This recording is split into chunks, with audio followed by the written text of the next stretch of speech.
through a handful of iterations making this box. It is actually birch ply. It is not cheap, MDF or fiberboard or anything like that. It's going to break apart on it. It is surprisingly lightweight because it's about 4 plies thick. It is not the heaviest thing in the world, but it is protective. We made some design choices for it. On the side, I'll try to lean it up here for you. Handle at a 45-degree angle so that you can hold it with the screen to your body as you're transporting it. This sort of rubber grommet here is for poking the power cable out. There's a 10-foot power lead that powers everything inside of it. We also have a USB-A and a USB-C port. We decided to put both types of port on the box, depending on what cable you might have at the gig. When you're there, you work with what you got, and we put one of each type on it. On the back of the box, there's access to the inside so that you can get the power in and out.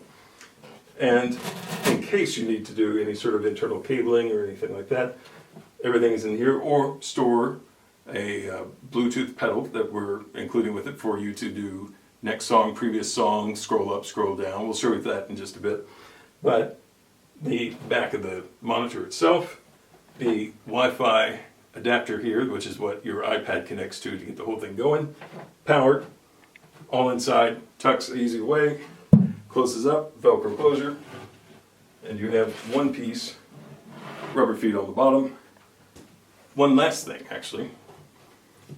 The front of it is designed to be decently spill-proof.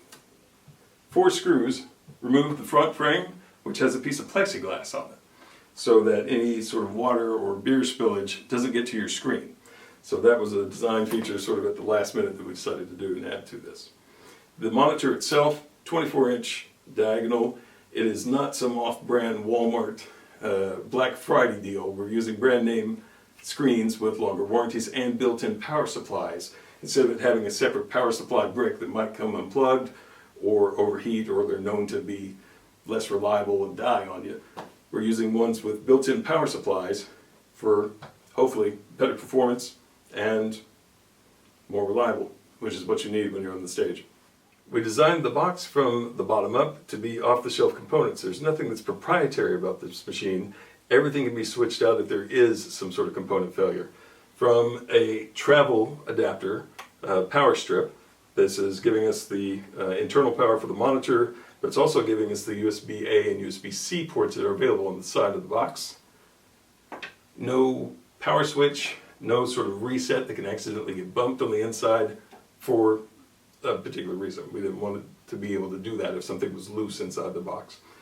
This is the adapter that screws on the side of the box. It gives us the USB-A and USB-C, plugs into the power. This is the secret sauce to pretty much the whole deal.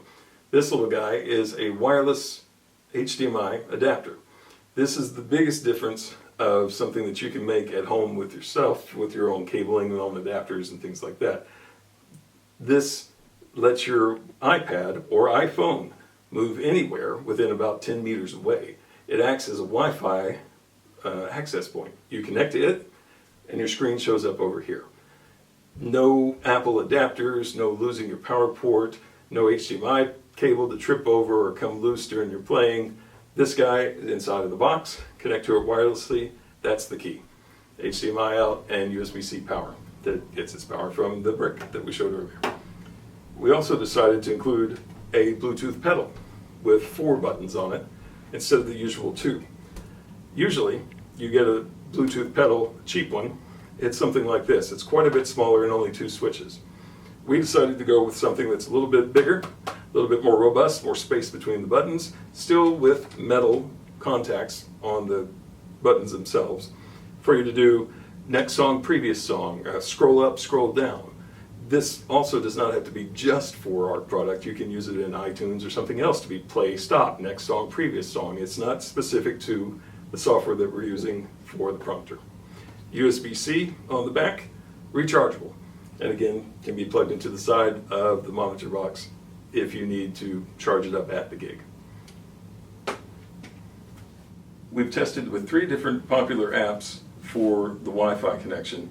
OnSong, which is probably the oldest and maybe the most widely used app, but it is a subscription model, and you have to have their highest subscription model in order to use an external screen. Band Helper is quite nice as well. They have the rotation features that we need for the external screen, but they too are a subscription model. Both of those, OnSong and Band Helper, do not have an online search. So if you're out at a jam night, or if you're taking songs yelled from the crowd, they don't have a way for you to look up a song online and bring down the chords and lyrics live.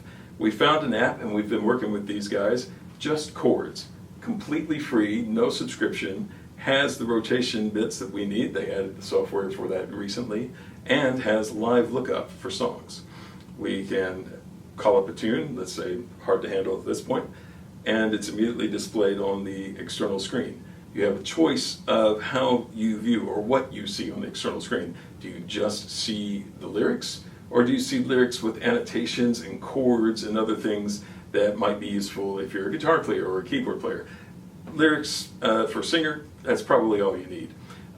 Just Chords, you can either use the Bluetooth pedal, or if you go back and forth with the machines, let's see, it's a set list I think that you had. Let's go to Tom's Place. There's a set list here. He's got for Tom's Place. Let's call up the Joker, or swipe either direction, or use the pedals on the provided Bluetooth pedal to swap songs from left to right, next or previous, scroll up, scroll down, and that is mirrored on the external screen.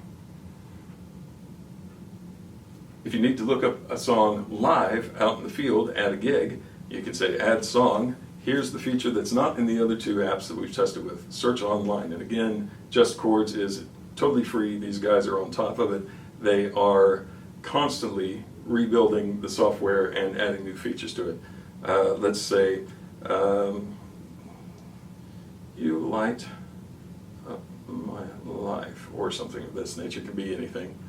It's going out to multiple servers. Here's from Chordy, Chord and Tabs, and Ultimate Guitar. You know all these places. You're probably already stealing chords and lyric sheets from them anyway. You see it, here it is. We say import. Now it's pulled down to the phone or the iPad itself. You immediately get an editor where if you don't want the chords, or if you want to change or make an annotation, you can do that. And once you've edited it the way you want it, then you save it locally to your phone. And now it is in the phone.